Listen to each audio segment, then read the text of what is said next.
Hi, this is Jason from eRacing Academy, and today I want to talk about the Simagic's P1000-FRS pedal set. Sim racing is basically shortened for simulation racing, and simulation racing is basically a tool where you replicate, do or see the things as you would do in real racing in digital form. The sim racing industry has been pushing boundaries to make our sim racing experience more immersive, more realistic. We have 4-seat back wheels, we have butt kickers, we have actuators, we have motion cockpits, and now we have more immersive pedals. As you may know, we recently reviewed the P1000 in detail, and we actually talked about the haptic actuators and the heel bar and the Simray bar, giving us extra feedback, especially when the traction control and ABS was activated. And now the pedal on my right, the P1000-FRS, the dual pedal version of the P1000, it actually has a hydraulic brake system, and this is actually supposed to make your sim racing experience or your braking experience more realistic, as many road cars and racing cars have actually hydraulic braking systems. So what comes inside the box of this P1000 FSR is exactly the same as any other P1000 module pedal set. Obviously it depends on which model you buy, but now we have 2 pedals and a hydraulic system. Expect to find every single nut, bolt, sticker set, and even Allen and spanner keys. But there is something that comes extra, and it's actually these rubber pads. So we know these rubber bushes, rubber pads, let's say from the P1000, that's okay. But now we have extra ones as well, very colorful.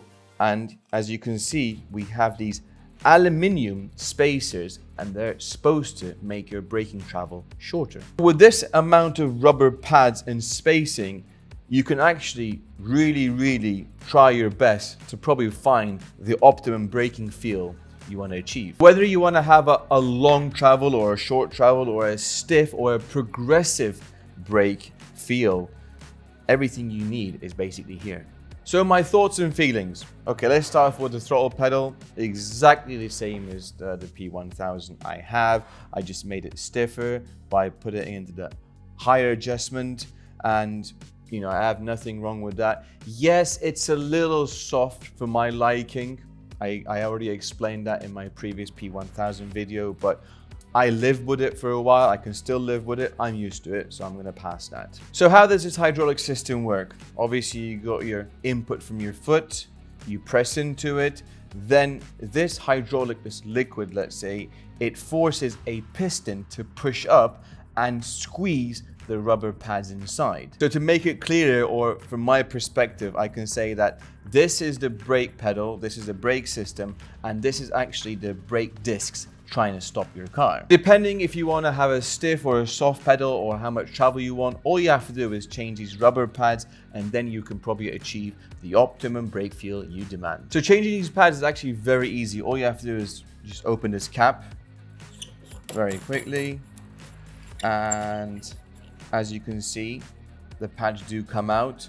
We have approximately 9 rubber pads or bushes inside. So you have basically a reference height for it. And just to give you an idea of how it works, so you can see if I push into it, it comes out. So that means there's actually a real piston pushing it. So all P1000s use the same base.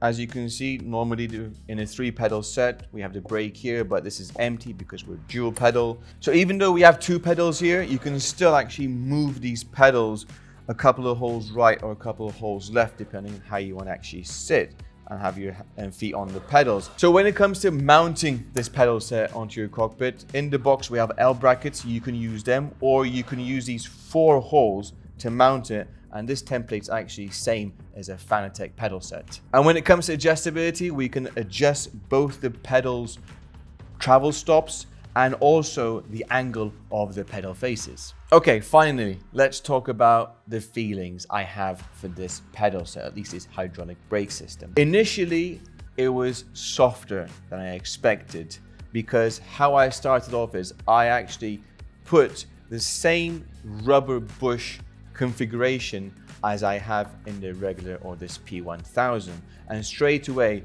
it felt soft. And honestly, the reason I think it felt soft is because the initial push you have is mostly into the liquid. Then once the piston starts working and actually squeezing, compressing the rubber bushes, then you actually get a feeling. So that feeling you get that you're actually making an effort to stop the car is kind of two-stage for me on this pedal set. The initial push is more damped. It feels more liquidy. Then once you start putting more pressure into it, then you actually do feel like you're doing something. Honestly, this is the kind of feeling you actually get in a real car or racing car as well. But is it faster? It's completely up to you. Honestly, it took me, let's say, a good 20 minutes to get used to it and actually be fully in control. And when it comes to brake modulation, once I got used to it, it didn't feel any different or difficult compared to the non-hydraulic system P1000. The pedal travel distance is actually very similar to the non-hydraulic system, but as I said, you can make this shorter or longer with the spacers or different pads. Compared to the non-hydraulic system is that once you lean your foot on the pedal, the hydraulic system, or let's say the fluid inside, pushes into the load cell very slightly. So I've actually had to put, let's say, about 6 to 7% of dead zone so I actually rest my foot on it. The second thing I actually felt different, rather than I had to do something different, was the return speed of the pedal itself is a little more damped. Obviously it's damp because there's fluid inside, but I felt like it was returning a little slower compared to the non-hydraulic system, which can sometimes affect your braking performance if you're not used to it. But I can't really tell you whether this is better or worse because it's completely down to feeling. As I said, maintaining particular percentages, let's say brake percentages in both systems are very similar and very achievable. But at the end of the day, it depends on what you want to feel. And honestly, I felt like I could pretty much do the same lap times in both, but it may not be the same thing for you. If you ask me, Jason, I don't have the hydraulic system, shall I buy it? Yes and no, it's completely up to you. I mean, it does cost around $190, which is not cheap, but if you are actually a real racing driver, or you want to get the sensation of driving a real car, a real racing car, then I would say yes. Invest in it. Pure hardcore sim racer and you want more immersion, then I could say yes, invest in it. But at the end of the day, I can very, very happily say I was I'm still very happy with the non-hydraulic system.